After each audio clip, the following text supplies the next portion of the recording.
弟兄姊妹平安，今天是2026年7月4号。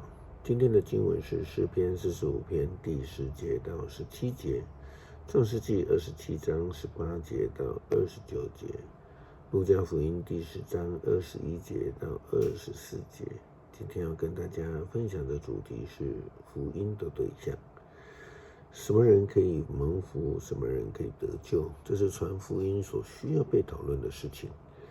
特别当我们看到这个新约福音书的犹太人法利赛人经学士祭司们，他们对于这个外邦人的排斥的态度，那现代的教会会员制是否会带来对未信者的排斥？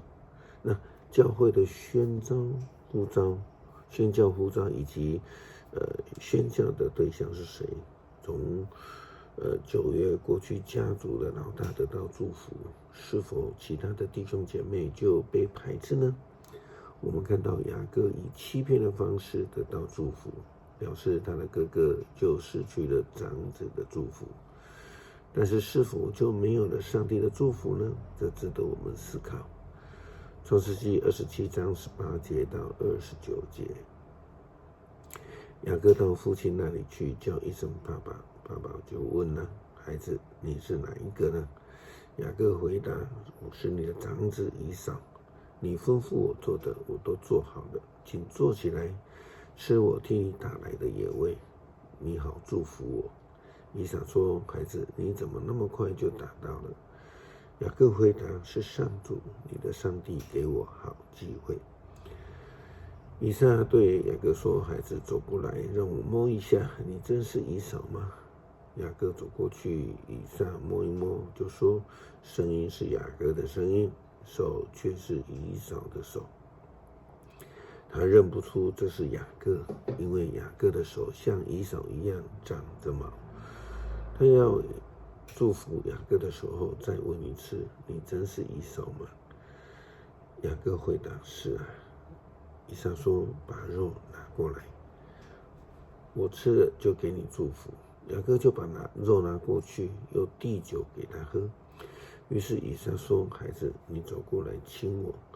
雅各走过去亲他，他一闻雅各身上衣服的气味，就祝福说，我儿身上发出的香气，正像蒙上主赐福的土地所发出的香气。愿上帝从天上赐福给你甘霖，使你的土地肥沃。愿他赐给你丰丰富富的五谷美酒。愿万国服侍你，愿万民向你下拜。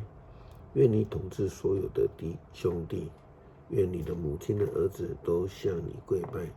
咒诅你的人要被咒诅，祝福你的人要蒙福。耶稣基督呼召门徒，并不是选那一些贵族受教育的有地位的。耶稣基督的门徒大多数是职业学校的，就是那些捕鱼的，或者是被社会排斥的那一些税吏，那些罪人。因此在路加福音10章21节到24节，我们看到耶稣基督他的教导里面就有写到，就在这时候，耶稣在圣灵的感动之下，充满着欢乐，说，天父啊，天地的主，我感谢你，因为你向聪明有学问的人所隐藏的事情，却没有学问的人启示出来。是的，天父啊，这样的安排都是出于你的美意。我父亲已经把一切都给了我，除了父亲，没有人知道儿子是谁，除了儿子和儿子所愿意启示的人，也没有人知道父亲是谁。于是耶稣转过来，悄悄地对门徒说，你们能看见这一切是多么的幸福啊！我告诉你们，许多的先知君王想要看你们所看见的，却没有看到；想听你们所听见的，却没有听到。那些地位高的、有智慧的，却没有看到上帝的启示，听见上帝的福音。福音是给那些愿意相信、愿意接受的人的。诗篇45篇第10节到17节。